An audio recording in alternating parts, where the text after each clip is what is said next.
So good evening, everybody. I'm Bill Fink. So we're here tonight to talk as we the people. We the people are going to speak. And with we the people speaking, I think it's important that Congressman Bergman listens. He's not with us tonight. Sent an invitation to his office email 2 weeks ago and got a nice confirmation. Thank you for contacting our office. We're going to look into it. And you know darn well what happened. It goes into a junk pile.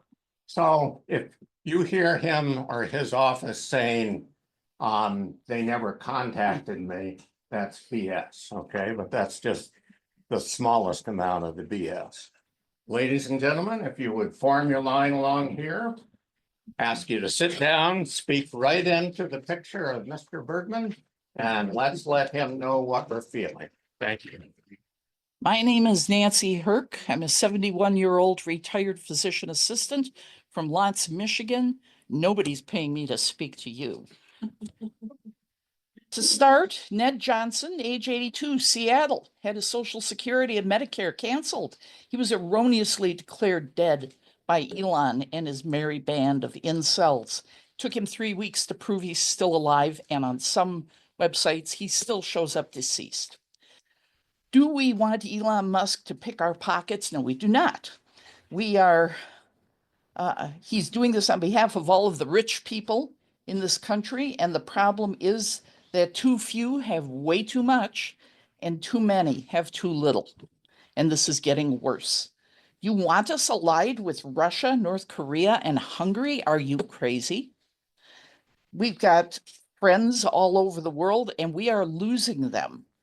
We have people dying in Africa of AIDS because their drugs have been stopped. We have children starving who used to get a supplement called Plumpy Nut. The factory in Georgia is now closed. There's some thought that USAID took way too much money. It's well under 1% of the federal budget, and it worked for our farmers. Their excess crops got purchased. So it went over there and it created a lot of goodwill. That's going away. We now have a lawless president who lies as easily as he breathes, and you appear to worship at his feet. We've got the court jester, also known as Elon Musk. He is looking into all of our private information. It is such a violation. What will people do when their social security checks don't come and Medicare is not there for them? I had elderly patients in my clinic who survived on their Social Security check alone, elderly Finnish widows with wood heat. You want to take from them? It is, I think, true nowadays that rich people take, and now it's time for us to take back what is ours, to get in good trouble. I should also note that the cost of rent and house payments has gone through the roof for people, managers who do problematic things like buy up properties. In this state in particular, we have lamprey control that's going to go to pieces because 12 people have already been fired from the Marquette office. Lastly, science is under attack. We have public health crises. We have vaccines not being used. We have cancer research that's been cut off. We are not in a good place, and you, sir, need to do a lot more on behalf of all your constituents, of which I am one. Thank you. Good evening, Representative Bergman. I am Donna Armstead. I'm a performing artist and educator from Lake Linden. No one is paying me to speak to you.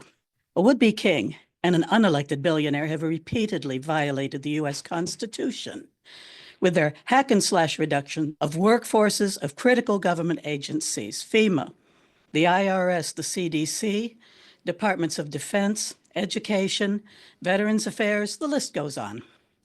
Why are you and other members of Congress not standing up to this egregious overreach? The responsibility for funding government agencies belongs to the House of Representatives and the Senate. Where is the congressional oversight? We, your constituents, also want to know what have you done to protect our voting rights, free speech, and freedom of the press, and our public schools and libraries that are so crucial to a well-informed and engaged populace. Additionally, the Upper Peninsula is a unique and beautiful part of the country with pristine parks and wilderness areas that deserve protection from unregulated mining and logging that threaten to destroy the Lake Superior watershed and our precious quality of life. Incidentally, the Porcupine Mountains are mentioned by name in Project 2025 as one of these targeted areas. I am the spouse of a Vietnam veteran who, like you, took an oath to defend our Constitution against all enemies, foreign and domestic. Donald Trump and Elon Musk are a clear and present danger to that Constitution. You were elected to represent the people of the 1st Congressional District. We, your constituents, demand that representation of all its people, not just the wealthy few. Thank you. My name is Eileen Reeves. I'm from Houghton, Michigan. No one is paying me to speak to you. Not quite as practiced as the first couple of people who came up, but I just feel like I need to take this opportunity to say that in the past couple months, we have seen a lot of uncertainty and unknowns because of unprecedented actions by the executive branch. And I know that I am not alone in being frightened for a future where science is under attack. And it seems that from morning to afternoon, things change in terms of what's being funded, who has jobs, what is considered important by the government. And I know that just from what I've seen, none of the economic promises that he's made have happened so far. Groceries are still extremely expensive. It's possible that especially here in the UP, that our power bills are going to increase if Canada decides to tariff the electricity that we import from Ontario. And even just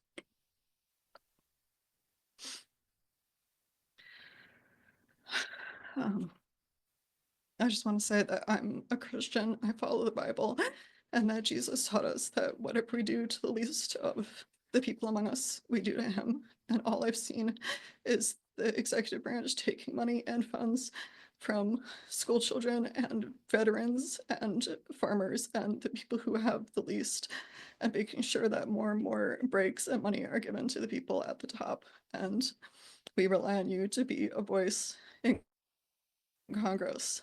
And right now it feels like we're talking at someone who doesn't care about us. Thank you. Representative Bergman. I'm Catherine Pavla. I'm married to a Vietnam veteran. I was not paid to be here and speak to you. We have a handicapped adult son. He could not survive without Medicaid, which provides him with the medication that he needs. And he wouldn't be able to eat if he didn't receive SNAP. You cannot choose to make cuts that are paid for by the most vulnerable among us. Cuts that need to be made should be made at the top where the fat is thick. My husband and I rely on Social Security, and there is talk that you want to eliminate Social Security or privatize it. We do not want Social Security privatized. Anything that's private is there to make a profit. Social Security does not exist to make a profit. It's there to serve the people. I hope you listen to me and everyone else who speaks today. You represent us. You are supposed to be our voice in our government. Thank you. Hello, my name is Emma, and I'm a constituent from Calumet.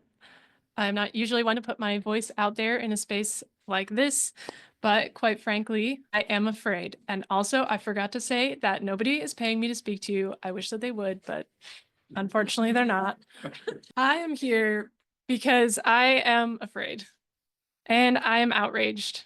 And I came here to ask you where your outrage is and where your support is for us, the people who voted for you. I'm sure you're going to hear about many topics today. You already have, so I'm just focusing on 3. First is that I have spent about 5 years teaching and learning as a PhD student at Michigan Tech, and in that time, I've been witness to the massive contributions that international students make to our community, both academically and interpersonally. Some of my closest friends have been international. They have family, friends, and a home here. I want to ask you why you aren't protecting their right to live, work, and exercise their First Amendment rights without being in fear. I want to demand the immediate release of Mahmoud Khalil, a lawful permanent resident who has been detained without charges in retaliation for exercising his First Amendment rights. Secondly, I ask you to strongly oppose legislation that defunds, destaffs, and destroys the Department of Education, including HR 899. I only got to where I am today because I was able to get a high quality of education at my local public school with teachers that cared. By allowing this administration to slash federal funding for public schools, you are telling us that you don't care about students, teachers, or families here in your district. And lastly, I urge you to push back on the Trump administration's executive order to increase timber production on our public lands while bypassing environmental laws and regulations. Students in my department, the forestry department, are scared. They're scared that lawmakers like you will prioritize profits for industry billionaires in the now over ensuring that we have healthy forests for all of them to work in the future when your generation is long gone. Furthermore, by allowing damaging practices here in the UP where our natural areas are not only beloved by all of us, but also the major draw for our tourism industry, you send the message that you don't care. You don't care about us who live here now, and you don't care about those who will live here in the future. Thank you for listening, Representative Bergman. I really hope that you do. Hello, hello. I'm looking at a picture of you here. I'm not looking at you physically here. But my name's Brendan Letty, and I am living in Houghton, and I'm not being paid to give this. I want to echo that it'd be nice to be paid to give something like this. I could use some money. I'm a college student. But what has been on my brain today, and frankly, ever since the day that I got these texts from my sister, is what was supposed to be a typical Tuesday morning for me. My sister is a graduate student, and she sends me text messages, and she's freaking out. And it's it's middle of the night in Germany when she's messaging me, and I'm thinking, what's going on? And her funding got paused because her research was funded, her grad research was funded by the NIH, and it got paused because they saw the HIV research as gendered and promoting a gender ideology that did not comply with what the new administration was defining as gender.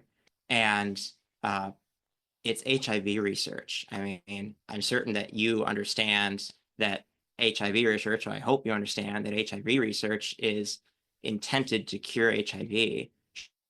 She's not taking this research and she's not shouting at the rooftops who her research subjects are, right? All she's saying is, hey, we're trying to figure out a cure for a disease that has killed thousands and thousands and thousands of people. So I find it frankly absurd that you, as a congressman, are not standing up and saying that this is ridiculous, that we should be getting this funding for this research, for very important research, medical research. It's medical research. It's not gender. It's not about this or that. It's about curing a disease that is harming millions of people across the globe. And I'm sitting here and I'm expecting Jack Bergman, but all I'm seeing is jack shit. So I'm done. Hello, Representative Bergman. My name is Jennifer Slack. I live in rural Houghton County. I'm a constituent and I am not paid to be here. I have called your office, talked with your aides, and received several letters back from you. I thank you for that. However, the contents of those letters in response to my questions and concerns are deeply disturbing. One of those letters was in response to a question I asked, and I will ask again. Do you believe that Russia invaded Ukraine? I ask your aides specifically for a yes or no answer. You responded in your letter with this, and I'll quote, I contend that President Zelensky and other leaders must earnestly engage in peace negotiations and demonstrate transparency in how foreign aid is utilized. So instead of an answer, you chose to challenge Zelensky's integrity. It doesn't matter to you that Russia invaded Ukraine? Or are you afraid to speak that simple truth because Donald Trump doesn't want you to? I remind you, you represent us. You answer to us, not to Donald Trump. So why does your non-answer matter?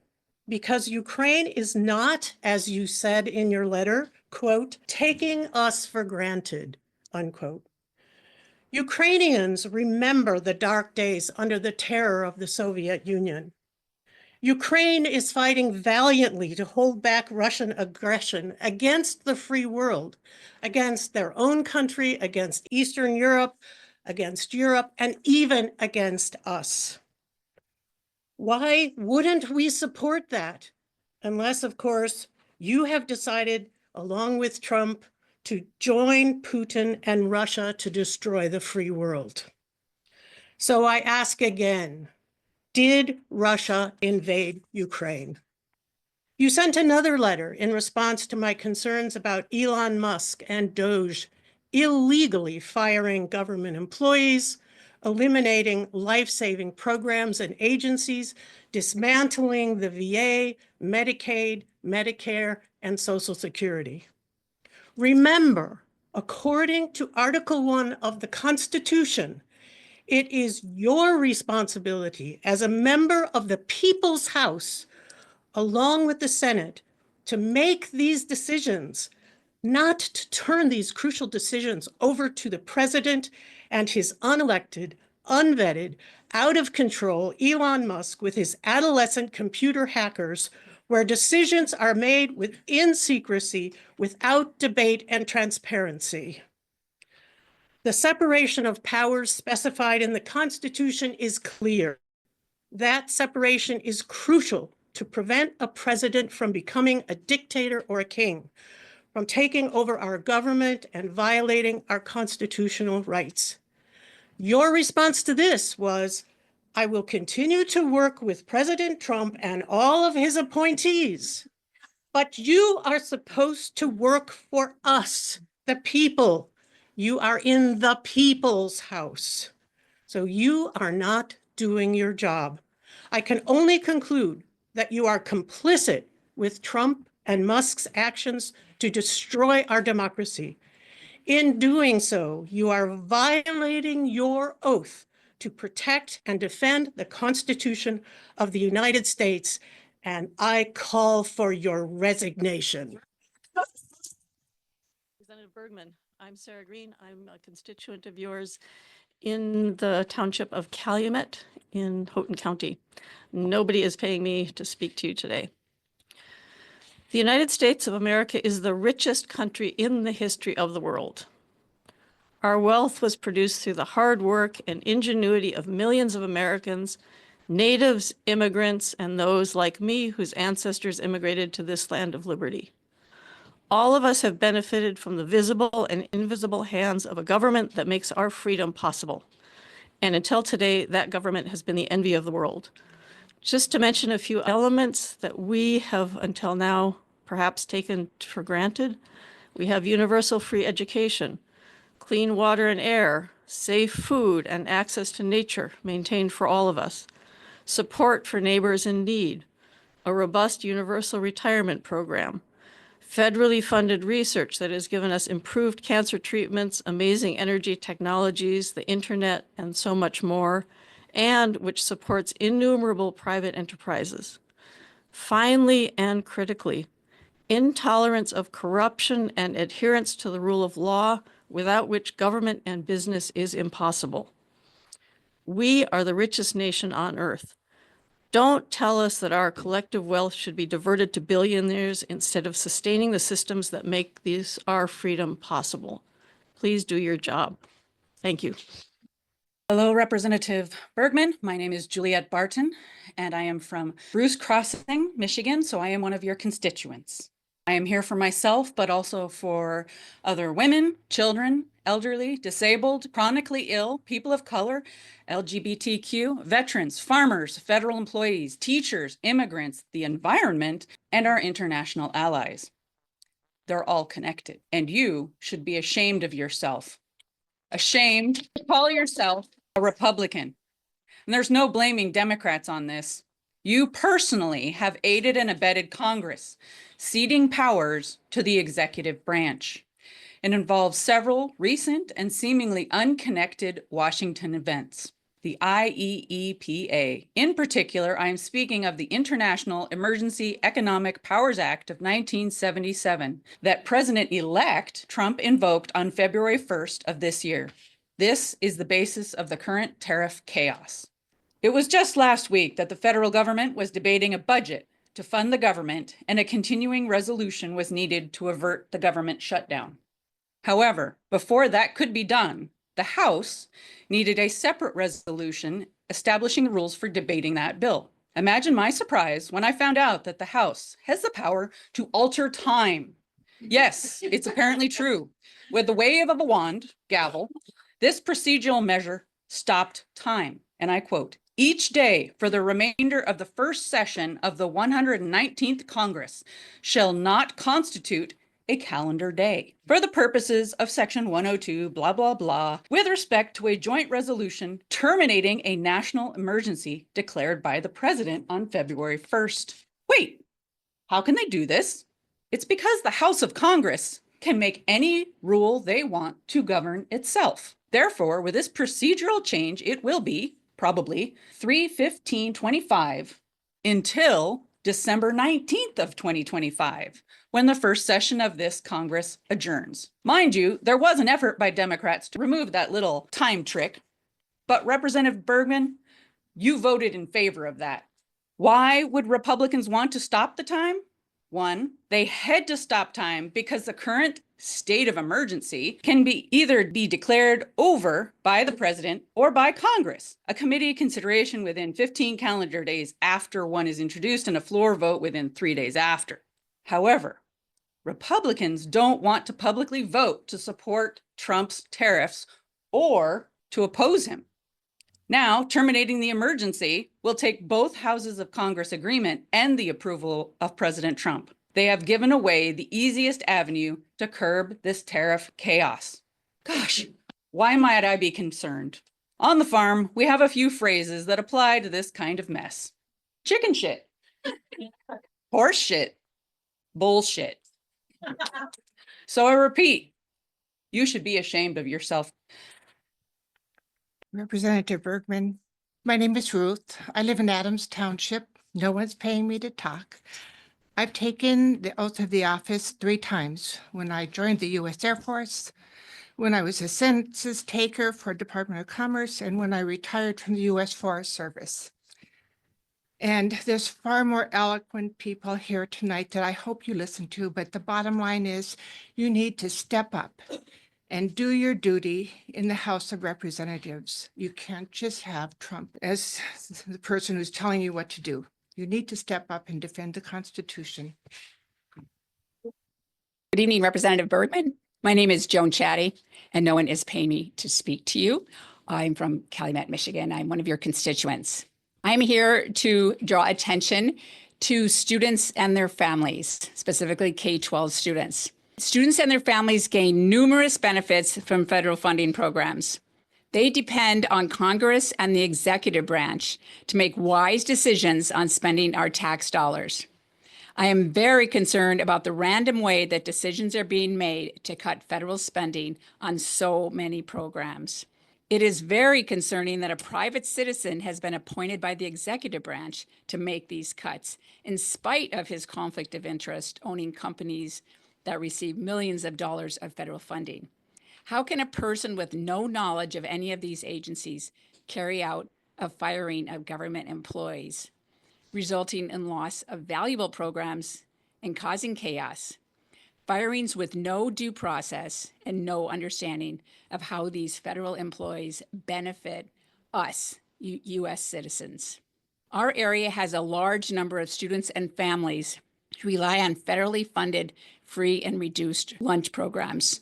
Approximately, I'd say the average would be 50% if we looked across the board of the 13 schools in the Copper Country ISD.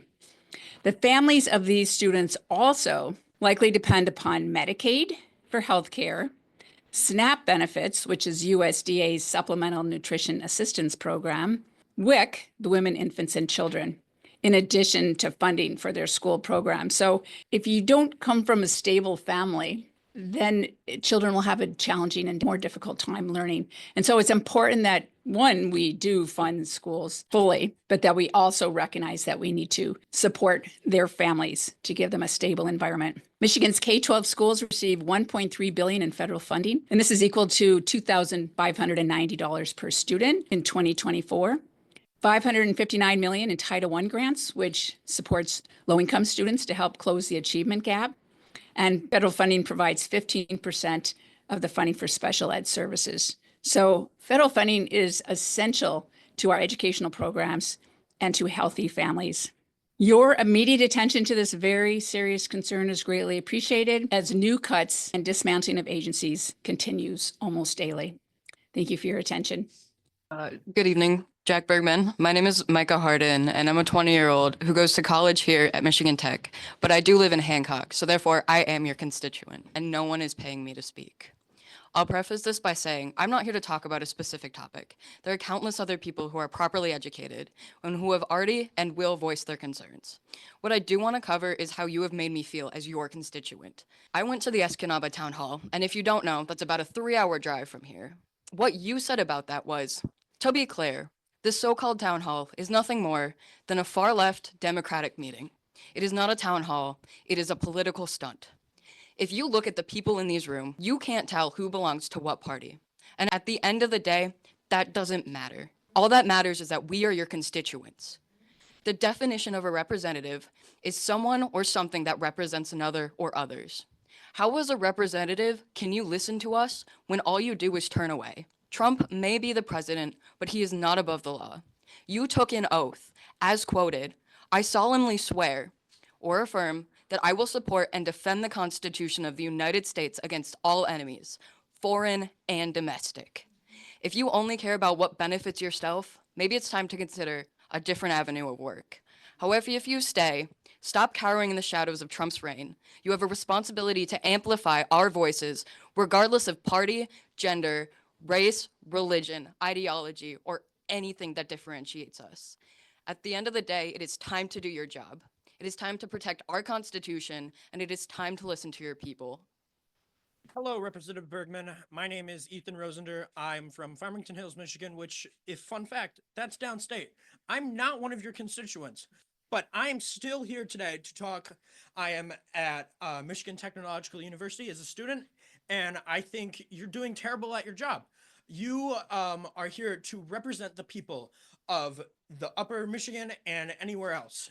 And from what I've heard, you haven't done that in over 8 years. And because of that, the people are angry. They want you to act on the effects that has been happening in this country.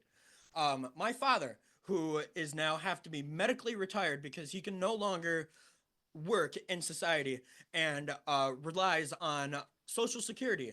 And if that's being cut, where's my parents going to get money from? My mother can only work one job, only makes so much, but still, where's other money going to come from? Every day from my life, I've lived paycheck to paycheck, and even still struggle. I also, being a student, get money from the government to help me go to college.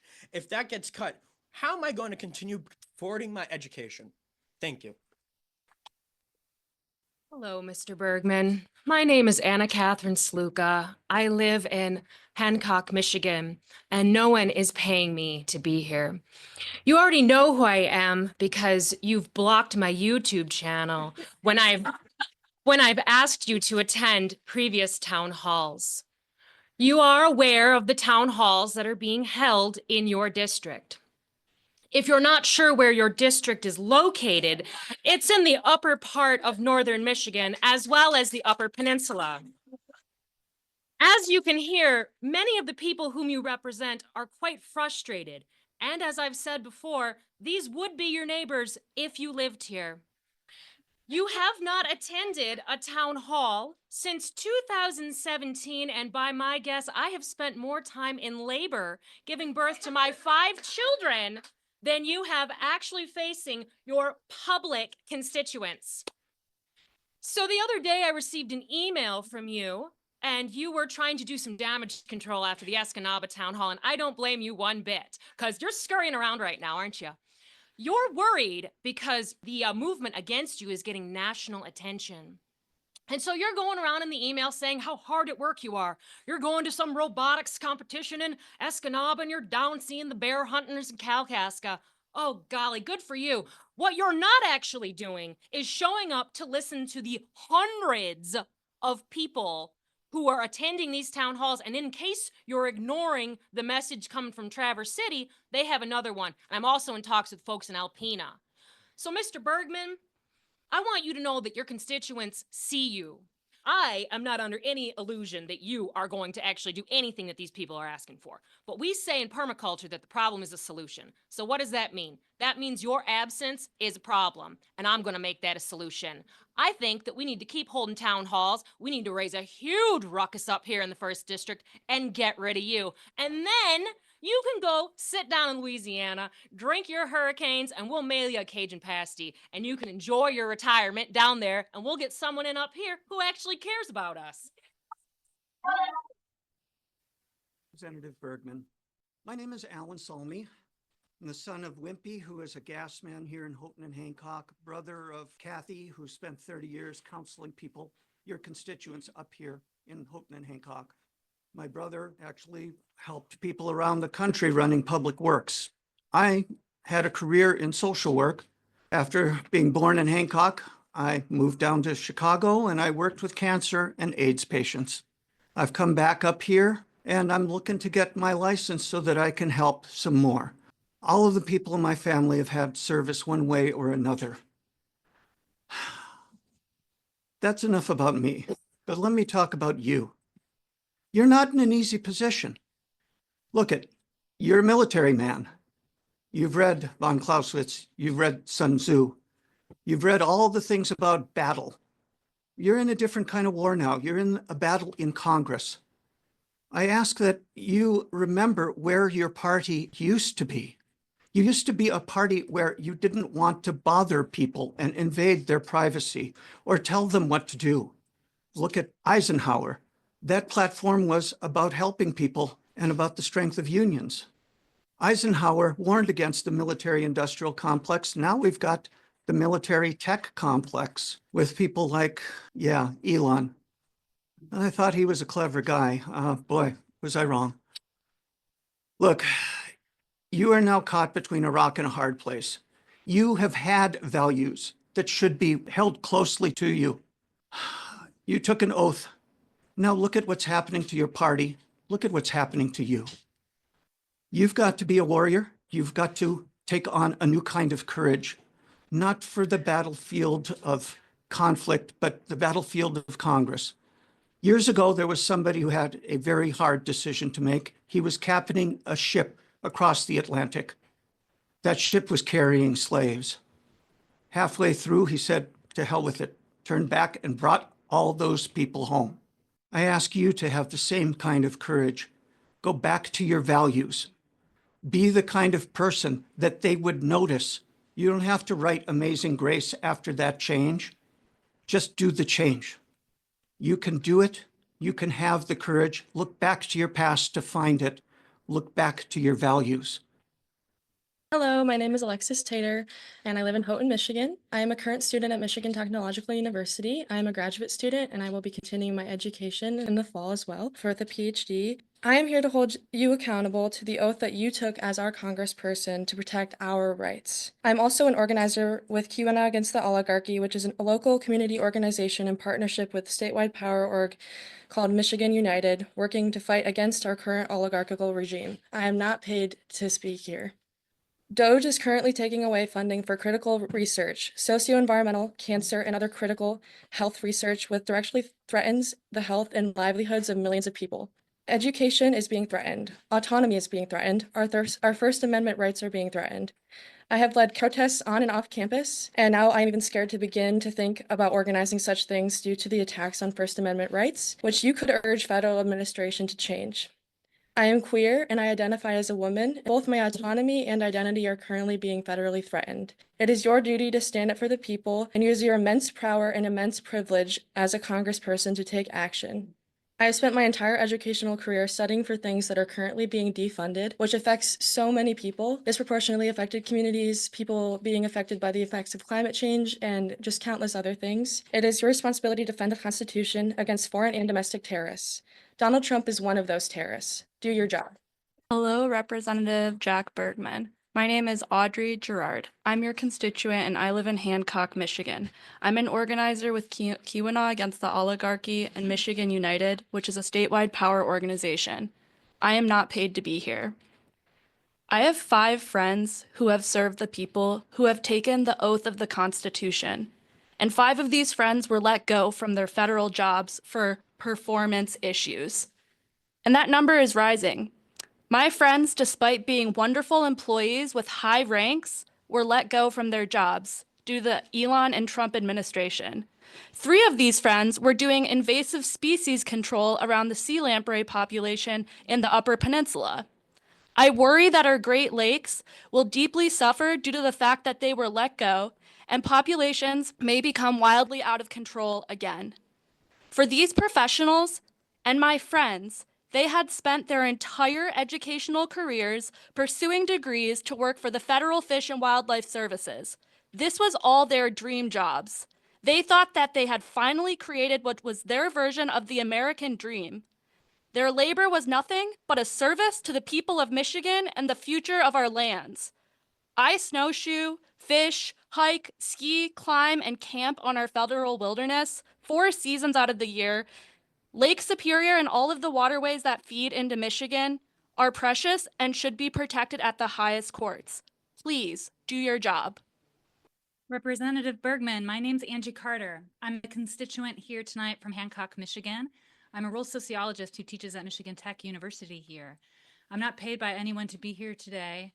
I'm sorry that you can't be here to hear from all your constituents, which is your job, but I wish you could stand in front of the classes of college students I teach at Michigan Tech and see the faces of those who a few months ago were eager to graduate from Michigan Tech, to go out and serve our country in positions in the Park Service, the Forest Service, the Natural Resource Conservation Service, many other jobs that have now been frozen or cut by this administration's illegal actions.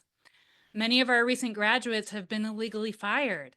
They are struggling to pay rent and for food when a few months ago they believed in this country's promise to them that their skills and knowledge would be valuable to address the many challenges we're facing as a nation. Why aren't you standing up for them, their futures and their talents and skills we very much need? I also wish you could be here to show up to talk to the local farmers, the families of our local school children, elders, and homebound folks in our communities who are harmed by the freezing of the local food purchasing programs under this administration. By not standing up for this funding that is so important here in the Western UP, you are responsible for the loss of income our farmers depend upon, for the loss of made from scratch, delicious foods with local purchased vegetables that our elders and homebound have come to love from our Meals on Wheels program. And you are responsible for the replacement of fresh local vegetables in our children's lunches with canned and frozen foods from Cisco. Your lack of leadership is hurting Michigan Tech students. It's hurting K through 12 kids in our public schools. It's hurting our elders, our homebound. Your failures to stand up for your constituents are an embarrassment to you and to the office you hold. We all deserve so much better. We're here tonight demanding better. We're noting your failures here, and we promise you that we'll remember them on Election Day. Good evening, Mr. Bergman. My name is Bonnie Wolf, and I am one of your constituents from Hancock, Michigan. I am here of my own volition. No one is paying me to speak tonight. Mr. Bergman, you took an oath more than once to support and defend the Constitution. That oath is to the Constitution of this great nation, not an oath to an office or an individual. You swore to defend the Constitution against all enemies, both foreign and domestic. Let me say that again. All enemies, foreign and domestic. You have stated that you will support Donald Trump because he was elected to the office of president. Let me go back to your oath. Your oath is to support and defend the Constitution, not an individual. Your blind support to this one individual violates your oath of office to the Constitution. With that in mind, I have a few questions for you. As a representative of the People's House, how are you representing your constituents when you are not willing to show up and answer our questions face to face? Will you stand up for the Constitution that you took an oath to when judicial rulings go against Trump? How will you defend your support of Trump and his unelected right-hand man, Musk, as they systematically erode our democracy? With the cuts to social services, how do you propose to support the most at-risk citizens in your district, including our children, elderly, underprivileged, disabled, and all of those who care for them? I'm concerned for the legacy that we are leaving to our children and our grandchildren. I ask that you pull up the oath of office that you took when you entered the military and when you were sent to Washington to represent Michigan's best 1st district. Please review it, evaluate it, feel it in your heart and soul. If you are not able to fully fulfill that oath of office, then I ask that you resign and make room for a true representative. Thank you. Hi, my name is Lacey Seigan. I'm a constituent from Calumet, Michigan. I am speaking about my daughter who has disabilities, and I'm sharing the words of my friend Susan, whose daughter participated in the Special Olympics. My daughter Phoebe is an athlete, an advocate, and a force to be reckoned with. As a Special Olympian gold medalist and a global youth ambassador for the Special Olympics of North America, she represents the very best of what inclusion, perseverance, and community support can achieve. But behind every medal and every moment of triumph is a fight, one that most people never see, and one that doesn't end when the cameras are put down. That's why it's impossible for me to stay silent as I watched Yusha Vance smiling at the Special Olympics World Winter Games, shaking my daughter's hands, basking in the glow of an event built on the very programs that her husband's administration and political allies are dismantling. While she applauds and cheers from the stands, disabled children all across America are losing their access to critical education programs and healthcare. The Trump administration, which her husband J.D. Vance loyally serves, has worked relentlessly to weaken the institutions that make the Special Olympics possible. The Department of Education is under attack, leaving special education programs underfunded and overburdened. Medicaid, which provides the therapies and medical support that many Special Olympians rely on, including our daughters, is constantly on the chopping block. As if that weren't enough, federal funding for research into rare diseases like our daughters' DDX3X syndrome has also been slashed. DDX3X is a rare genetic disorder that causes intellectual disabilities, developmental delays, and a host of medical challenges. Research into this condition is crucial for improving treatment options and giving families like mine hope for the future. But rather than investing in scientific advancements that could transform lives, this administration has chosen to cut funding for rare disease research, leaving families to fend for themselves. Without these services, girls like Phoebe and my daughter Hazel will not have the resources to thrive. She will not have the therapies to strengthen her muscles, the speech therapy she needs to daily communicate, the individualized education plans that support her learning, the medical care that ensures that she can continue competing and thriving. Special Olympic competitions are more than just an event. It's the culmination of society that values and invests in disabled people. You cannot celebrate the outcomes while actively sabotaging the foundation.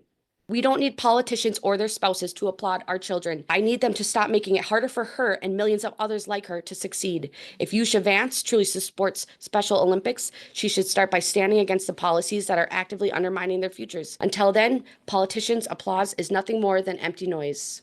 Thank you. Good evening. I'm Alex Caldwell, and I'm currently at Michigan Tech, but I'm from Sault Ste. Marie, which is still in your district. I will start this off by saying I get stage fright rather easily, so bear with me. Speaking of that, I wasn't planning on speaking today, but I've come to realize something. I don't care how you lean politically, to everyone, those who support Trump, those who think that he should be out of office, can you really look yourself in the mirror and think that this man who can't even sit in front of you today should be the one representing you? The one that's too scared to stand up to our president, too scared to sit in front of us, and sends out letters to people essentially saying that he will continue bowing down to our president. Irrelevant of what you do or do not support, everyone should see that someone who cowers to our president and cowers from us should not be the one representing us. Mr. Bergman, my name is Valorie Schrosch and I live in Dollar Bay, and nobody has paid me to be here tonight. For weeks, Donald Trump and Elon Musk have taken actions to dismantle our federal government. They've claimed the power to overturn laws and budgets passed by Congress. They have fired thousands of federal workers. They have shuttered agencies. Courageous attorneys have filed close to 100 lawsuits in federal court to temporarily or permanently enjoin these actions with near 100% success. The question that has loomed over these past weeks, however, is whether or not the Trump administration would obey court orders. Until last week, the DOJ took a variety of actions to skirt or delay compliance. Appeals, coming to court unprepared to get more time, claiming ignorance, etc. But we had so far avoided the constitutional crisis that would be posed by the president refusing outright to obey court orders. All that changed this past weekend. The president invoked the Alien Enemies Act and then detained and deported hundreds of alleged Venezuelan gang members to a concentration camp in El Salvador. Sometime during that process, a federal judge issued a temporary restraining order to stop the deportations and ordered the return of the planes to the United States. In defiance of the court order, Trump made a decision for the planes to keep going. The administration is portraying those who oppose deporting people without due process and in violation of court orders as support for illegal immigrants. Mr. Bergman, this is not an immigration issue. This is a question about whether the United States is a nation governed by laws or by an autocrat. Those who have spoken throughout our history about the fragility of democracy understood that democracy is entirely dependent on the willingness of the governed and the governing to abide by the rule of law. When that stops, democracy is in crisis, and that is where we are today. Donald Trump is claiming the right to defy court orders. The courts right now are our only guardrail against his tyranny. If the President of the United States does not have to obey court orders, then the entire rule of law becomes meaningless. Think about the implications. Why should anyone, anywhere, ever obey a court order again that they don't like? Why should someone pay court-ordered child support, for example? Where does it end? And if courts cannot enforce orders holding violators in contempt, then what is to prevent our complete descent into anarchy? This is where we are headed. Mr. Bergman, it is up to you as a member of Congress and a member of the president's own party to speak up and tell him to obey the law. Congressman Bergman, my name is Michelle Sutherland. I come from Loria, Michigan. I'm one of your constituents, and no one is paying me to be here tonight. President Trump has sent American citizens to a prison in a foreign country without any due process, openly ignored court orders, and incited a deadly attack on the U.S. Capitol. What act does he need to commit that would be so egregious that you would no longer support this president and start upholding your oath you made as a Marine and as a U.S. Congressman to our Constitution? Earlier today, you posted to Facebook, Happy Agriculture Day. Elon Musk, an unelected and unvetted naturalized citizen, and his group of recent high school graduates, also unelected and unvetted, have attempted to dismantle U.S. aid, which has purchased $2 billion in produce last fiscal year. How do you reconcile these two things? Finally, how can you reduce the deficit yet increase the debt ceiling by $4 trillion? Thank you, and I hope to hear from you at some point. Hello, Representative Bergman. My name is Audrey Sherwood, and I am a constituent in South Range, and no one is paying me to be here. Mahmoud Khalil, a permanent resident of the U.S., has been kidnapped from his apartment by ICE with no warrant and no charge, leaving his wife alone. She is a U.S. citizen who is 8 months pregnant, and all for the crime of exercising his First Amendment right to free speech in opposition of the U.S.'s funding of the destruction of Gaza, which Trump says the United States should own, which is in violation of all international law. If a permanent resident can be disappeared for speech the president deems undesirable, what's to stop him from disappearing citizens under the same fake guise of terrorism? I ask that you demand his release. Trump and Elon's war on the poor, their crusade against Medicaid, Medicare, Social Security, SNAP, WIC, and the Bureau of Indian Affairs, all of which fund critical services in our community, is a massive screw you to our congressional district and to rural America, many of whom voted for you and for Trump. Without Medicaid and Medicare, I fear we will be unable to maintain basic health care in our region, which is already difficult to access. Many people have shared tonight how this war on regular Americans is actively harming them. And I say, how dare you betray us? Your constituents. How dare you stand by and do nothing while Elon Musk loots the American taxpayers? How dare you vote in favor of budgets and policies that violate the Constitution you swore to uphold and rob your congressional district blind? You work for us. How dare you ignore us? How dare you refuse to attend this or any other town hall meeting for the last 8 years? You send the clear message that you do not want to hear from us or represent us. If you don't want to represent us, sir, then why don't you resign? Thank you. Congressman Bergman, my name is Frank Fiala, and I live in Hancock, Michigan, and no one is paying me to say this. I am a retired federal employee of the National Park Service with 29 years of service. I am also a veteran of the United States Air Force, serving 4 years active duty and 7 years of additional service in the Alaska and Wyoming Air National Guard. I strongly oppose this insane, indiscriminate, and arbitrary elimination of all federal jobs, all programs and contracts occurring within our government. Calling this discovery and elimination of fraud, waste, and abuse to proclaim substantial savings is asinine, along with the people who are doing this action. Our government and our way of life are being destroyed by non-elected morons who think they know best to determine how government should operate. They know nothing of how government works or functions, yet they continue to indiscriminately cut and slash without any accountability or effect of their actions. This is not right. How can you and any Republican House member rationalize what is happening as business as usual? This country is in very serious moment that will determine our way of life as envisioned in our Constitution, to which you, sir, have sworn on numerous occasions as a soldier and a representative to defend against all enemies, foreign and domestic. We need strong leadership and a commitment from you to fight for the rule of law, to protect your constituents and district from the economic devastation that will surely result if this administration is left unchecked. This is not normal, and I believe you know that. As the saying goes, now is the time for all good folks to come to the aid of their country. And sir, they're here. They are here doing their part in the defense of our way of life. How will you answer that call? What will your legacy be in this moment? I pray you will have the courage and the fortitude to stand firm and strong to counter these current courses of action.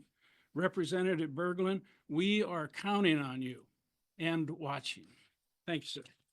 Hello, my name is Ash Bergeron. I am a Hancock resident and no one's paying me to be here. In fact, I left work to get here. Work is, you might not know, it's a job that you do and people pay you to do it. We've never met, but looking around this room and listening to your other constituents, I can see that's not unusual. I've lived in the Keweenaw for 6 years. It is beautiful. Again, you probably don't know. So A lot of people here have given you an emotional plea and talked about the people that are suffering and the people that are hurting. And I'm not going to do that because I like to research. And in the very limited amount of time I have working a full-time job and taking care of my dog and growing a garden and fighting fascism, I guess, I decided to look into some of the things that are up to be cut. I have a master's in library and information science, and I was horrified to find out that our administration is getting rid of the Institute for Museum and Library Services. And in case you were wondering, what does that matter? Michigan gets $8.2 million, or at least they did last year, for museum and library services. But not only that, MTU was awarded $118,000 for archiving mining records. That affects our community. It affects us. We need to remember our history. Maybe it's fine. We don't need history, right? We'll just go on with Trump land where gay people don't exist. And sure, whatever. I'm very concerned because the money that we put in to children and to children's services pays back. It pays back so much for every dollar that you put into Head Start or into SNAP. You get $1.50 return in economic activity. And if I can't appeal to your emotional connection to human beings, maybe money is the only way. In SNAP, 1.4 million people were helped in Michigan by SNAP. 527,620 children receive food assistance. Every cut that the Republicans make harms children. You are not saving children with your Republican platform. You are only hurting them and making their lives more difficult. And I really hope that you step aside because it's very clear you couldn't give a damn. Thank you very much for your time. My name is Kathy Ayton. I live in Tapiola and I'm one of your constituents. And no one is paying me to be here. I just came originally tonight just to hear what people had to say and to give support. I honestly have so many things I'm concerned about, but I just got a message a few minutes ago that made me compelled to come up here because this is a deep concern for me. I have a very close friend, older friend from Germany who lives in the United States. And he just texted me not knowing that I was going to be here tonight. And he said, a common question I receive as a German is how could it have happened that so many Germans supported the Nazi regime? My answer, look at the MAGA regime. This is how it happens. My name's Elizabeth Whalen. I live in Calumet, Michigan. I am a constituent, and it is an insult that I have to tell you nobody paid me to be here. You've heard from people that are way more articulate than I am, that are way more intelligent than I am. I just want to tell you what my day-to-day life is like. I'm going to be 70. I've taken a second part-time job, despite the fact that I'm not supposed to be working at all, because I'm afraid my Social Security is going to go away. I spent my life as a social worker. I worked with addicts, with prisoners, with people with disabilities, with senior citizens, all these people that this administration says either don't exist or don't matter. They couldn't be more wrong. They couldn't be more wrong. Oh, by the way, now you can put a face to the name of the person who's been sending you all those emails and all those phone calls that you have not responded to. Hi. Oh, by the way, tell your staff person who said I was threatening him when I said I was going to come visit you in Washington that I wasn't threatening him, I was promising him. You're my representative. If I can't come visit you, what the hell are you there for? I think you've heard that sentiment before. So to go on with my day, I'm tired. I'm tired of being afraid. I'm tired of waking up every day and seeing one more crazy ass thing that's happened that I never thought would happen in this country. I'm tired of thinking I'd be better off living in another country, honestly. I'd be in another country right now, but they won't have me because I'm 70 years old and I don't have any money. So here I am. Seriously, you need to come talk to people. And if you can't, you really do need to resign. It's sad. It is sad. I just, I'm trying to be polite, but it's, as you know, I have trouble being polite. I would apologize, but I'm not sorry. So I would really love to hear from you personally, but if you can't do that, could you at least answer your phone? your people that work in the office answer the phone again like they used to. I was on a first name basis with Heidi. She was very nice. It would be nice if you're not going to show up, could you send her? Because she's really a decent person. Thank you, Jack. Hello, Mr. Bergman. My name is Elizabeth Huckala, and I'm one of your constituents. I live in Pelkey, Michigan, and I am not being paid to be here. Everyone this evening has expressed very articulately and well-researched and well thought out, describing what is happening to people's lives, ordinary people's lives, that is being turned upside down with all of the chaos and all of the just random firings of thousands and thousands of hardworking people. And my take on it is that this is on a path to just absolute oligarchy and authoritarianism, because we already have a problem in this country with a disparity and inequality in income and wealth. And the path we're on here is that all of the wealth that taxpayers, like the people like us in this room, ordinary people that work and save and take care of their families, are footing the bill and to enrich and further increase the wealth of the billionaire class that Donald Trump is the representative of. He is just a tool, because there are many, many people that support this agenda that he is on and you are on, and all the billionaires that totally support this. And it's all being built on the backs of the working class and the poor. And we're not stupid. And we know that what this is designed to do is to further create inequality and to create repression, to limit people's ability to vote, women's people's ability to choose, people to be educated, people to love the people that they love. And all of that is being swept into this big void, this big abyss. And so we're going to fight. Thank you very much. Hello, Representative Bergman. My name is Bill DePaus. I'm from Houghton, and I think you ought to come around here once in a while and talk to us face to face. However, I'm a retired fisheries biologist and retired for about 25 years, but I take anything that happens to the fisheries very, very intensely. And when I found out that the staff of Marquette and Ludington sea lamprey control was eliminated, I couldn't believe this. Let me tell you a little background of that. They've been working since 1964 to reestablish the lake trout in Lake Superior especially. And on November 29th, an announcement was made by the Great Lakes Fish Commission. The Lake Superior is fully rehabilitated. So we've got a really good population of lake trout in that lake, and it's very rare when you can get a population of fish to be rehabilitated, especially on the biggest lake in the world. And this is a phenomenal accomplishment, and it was done with the help of the sea lamprey control program. I cannot believe that the sea lamprey control program has been eliminated. And I encourage you to work with whoever you can work with to reestablish the workers that were in Ludington and Marquette. Ludington takes care of the Great Lakes all the way over to New York State. Marquette takes care of the rest of the lakes all the way over to Minnesota. And we work with the states of Michigan, Wisconsin, and Minnesota, work together with the province of Ontario, plus all the tribes, and would encourage you to don't endanger this population that we've rehabilitated in the lake. And it's unbelievable. So if you can, get to work on it. Thank you very much. Good evening, Mr. Bergman.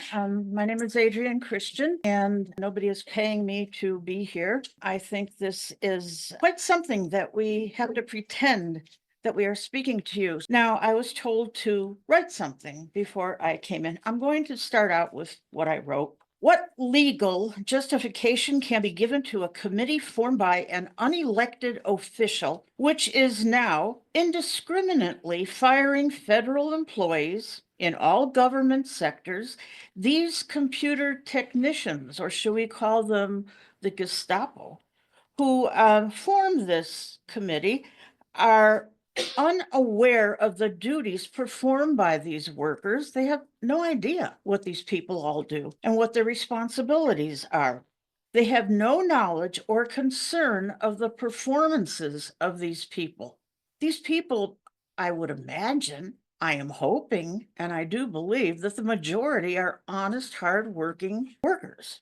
Okay, that's what I wrote, but I'm going to say I'm speaking to you, Mr. Bergman, from the position of being a mother of a federal worker. Now, I put that young man through college and I paid on my nurse's salary those student loans that put him through school. So I'm not a wealthy person. And he has a good job working for the national park, and we are very proud of him. And he is proud of his position. He loves to go to work. What a blessing that is for anybody, to love to get up in the morning and go to work. He has a wonderful family in this little community, and he would love to stay here. But I wake up every morning, and I'm sure he and his wife do also, with the idea that, do I have a job today? The angst that we feel is cruel. It's cruel. Okay, that's me speaking as the mother of a federal worker.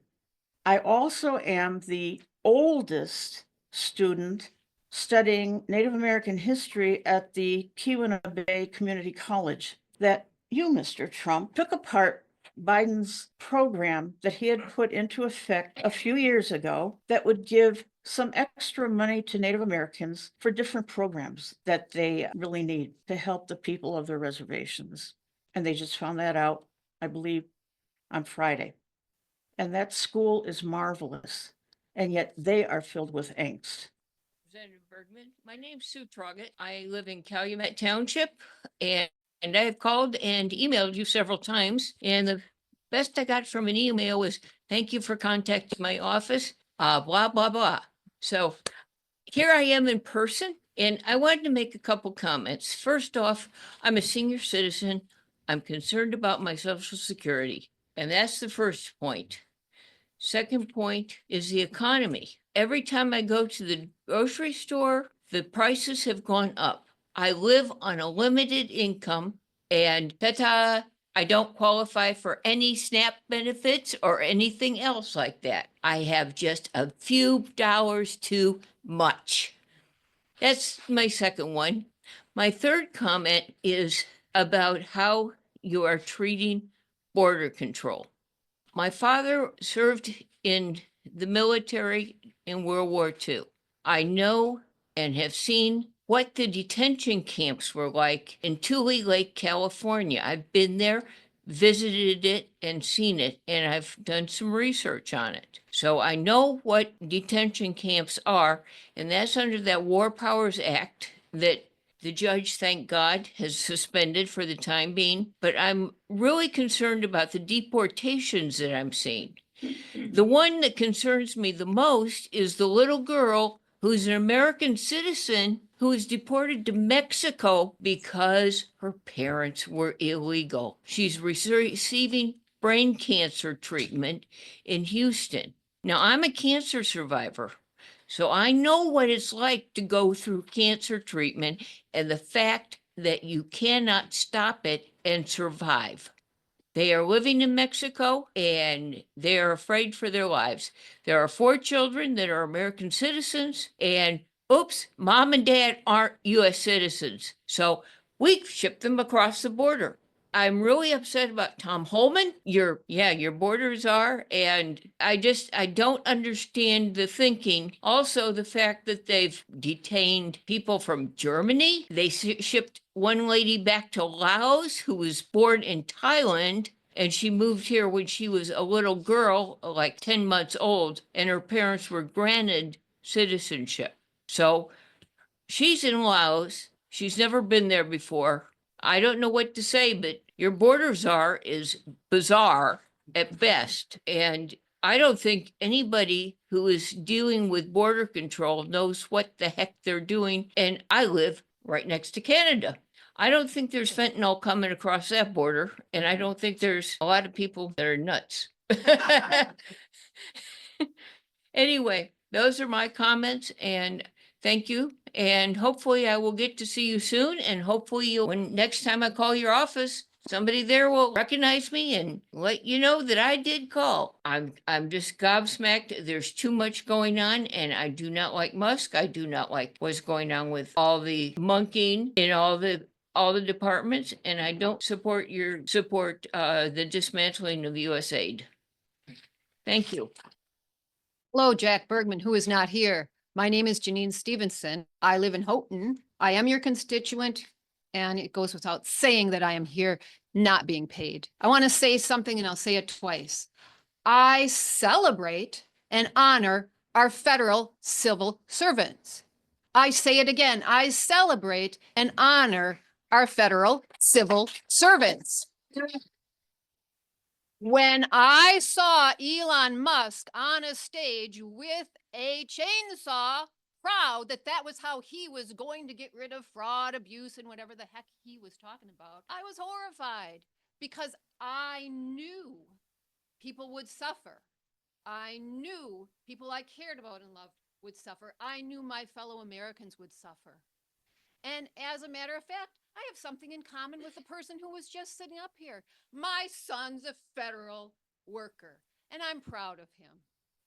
And he got not one, but 2 letters encouraging him to resign, because in those letters it was made clear to him that what he was doing was not important to our country. And let me tell you why it's very important. And let me tell you what I told my son. I said, I've had a lot of jobs and I haven't always been treated right, but I have never had a job when at the top, their intention was to make me hate my job so I would quit. That has never happened to me, and that's a travesty. Now I'll tell you what my son does and why I told him I'm proud of him, and it is so important. My son studies cryptocurrency fraud. And by the way, those people who commit cryptocurrency fraud don't want to get caught. Those fraudsters don't want to get caught. And my son has a very unique set of talents in order to do that. And if they entice him to resign, I said, I'll feel really sad and I'll feel really bad and I'll be concerned. But I said right to him, I said, but you know what? I'm more concerned for my fellow Americans because your job is to keep us from having the next financial crisis. So just cutting willy-nilly these intelligent people and stripping our government of the talent of young people, that's a travesty. That is causing suffering. And I hope my son can keep his job, but he's next on the chopping block and he knows it. I don't know what else to say to you except for what everybody else has said. Do your job or get out of the way so someone else who wants to do it can do it. Hello, Mr. Bergman. My name is Ann Beffel. I live in Houghton, Michigan. I'm a constituent and no one has paid me to be here. I did not intend to speak, but I'm really inspired by all the people who have. I've spent most of my life teaching young people of many different ages, and most of them come into my classroom having been told that they're not really creative or talented in some way, shape, or form, because most people in this country don't believe that they are artists. And yet there's something in them that leads them to risk proving to themselves that they can think their own thoughts and share that with other people, how they see the world. And maybe most importantly, that they can risk being different from one another, because difference is the close cousin of creativity, and they can trust their freedom to do so. They grow more fully into themselves and into their roles in society. In the last weeks in my classroom, what I think I hear is hesitation. I think I'm witnessing self-censorship. This is among college students. I think I'm witnessing isolation, the destruction of political power, and the sense that we each have a right and the power to shape our society. And most despairing, I think I'm watching loneliness. Loneliness of the kind that leads people to believe that they belong nowhere and they have no value. These are the conditions that allow and promote tyranny. This is what has been described by philosopher Hannah Arendt, who spent her life in the wake of World War II trying to understand what happened. The conditions of tyranny are isolation and loneliness. And my question for you is, are these the conditions you want your family, the young people that you love and support, to live under? Or can you do what many people have encouraged this evening, which is take a turn, be courageous, and do what you need to do to support our freedoms so that we can all thrive in our mutual world and experience openness, trust, and generosity toward one another. Thank you. My name is Carolyn Peterson. I live a block from here, so I'm one of your constituents. Nobody is paying me to speak to you. I call your offices in Gwynn and in Traverse City and in Washington, D.C. every day. I'm one of these lucky people who's retired and I have time to call your offices. And for some reason, they answer the phone. So I talk. Will had a bad cold a couple of weeks ago. They're wonderful people. You have wonderful people working for you. And I always sign off with, don't sell your soul working there. So I am one of the rare people, I think, in this group. I have seen you at a public meeting. You came to Houghton, Michigan in the spring of 2017. There are other people in this room I know who were also at that meeting. And somebody asked you, this is just after Trump had been elected the first time, somebody asked you if you thought it was important for elected officials to tell the truth. And you slithered and slunked and you didn't answer the question. And I remember looking at people and we just sort of dropped our jaws. We thought, how could you not answer a question of, is it important to tell the truth? And I would ask you the same question again, 8 years later. Thank you. Hello, Representative Bergman. My name is Kirsten White, and I'm one of your constituents, and I'm from Houghton. And I've called your office many times, and I will say for your office that you have really wonderful people answering the phones. I've had conversations with them, and not every politician has anyone answering phones or sending emails or anything. So that I will give you. You've been good about that. I don't have anything very specific to say because so many people here, as you've heard, have many, many concerns, and they're all valid. I won't repeat all of theirs. They're very good and eloquent speakers. But the one thing that really concerns me that no one's pointed out yet, but I want to say is you took an oath to support this Constitution of the people, by the people, and for the people, not any one king, not any one person alone, but for the people. And you are to represent us. And I want to say, where are the checks and balances? As a congressperson, you are supposed to be reining in all of these extremes, and it hasn't been happening. Where are the checks and balances? Ask yourself and do something. Get a spine, stand up, unite with your fellow congresspeople. Put a stop to this travesty. Where are the checks and balances? It's in the Constitution, and it's there for a reason. We don't want to lose our democracy. Thank you. Congressman Bergman, if you are listening to all of us, thank you. I'm Barry Fink and I'm from Portage Township. I am your constituent and I am not paid to be here. I think that as a general, you have studied history, and I believe that you must see that we are on the slippery slope and we are headed to an autocracy. I'm worried what happens when the president issues an order that is illegal to a military to move against the citizens. He did it in the last term and General Milley told him no. Who will be there this time to do it? I am concerned about the dismantling of all the departments and agencies and programs that are intended to serve the people. And the whole intention, I believe, is to put these in a position where they can be privatized. Privatization always leads to increased administrative costs so that there can be money available to support multimillionaire CEOs. Government services are not a for-profit business. They are intended to deliver services to people, to recipients. I think what has happened to the Republican Party is a shame. My mother ran as a Republican for public office, and I'm glad she's no longer alive to see what's happened.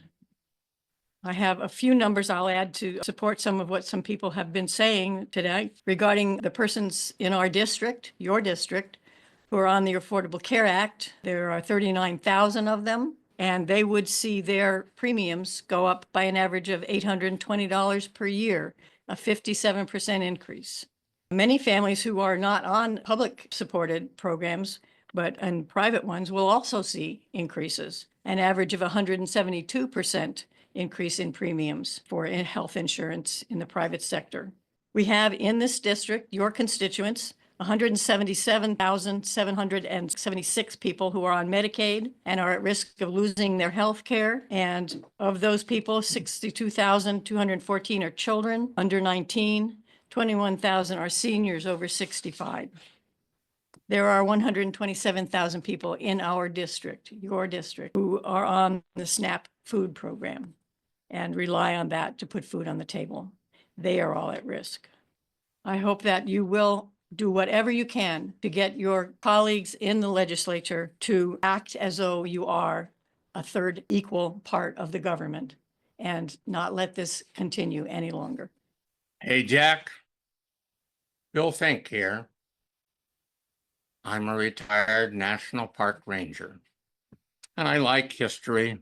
That's why I have my little copy of the Constitution that I'd very much like you to pay attention to, buddy. Now, your big man, Mr. Trump, likes to give people nicknames. And I got to thinking, well, in World War II, we had Blackjack Pershing. But Jack, you are lack Jack. You lack honor. You lack integrity. You lack courage to come and be with your constituents. And to put a little suffix on it, maybe you're lackey Jack. So, Jack, it's time for you to pay attention to what folks have said tonight and be one who takes heed. Take action.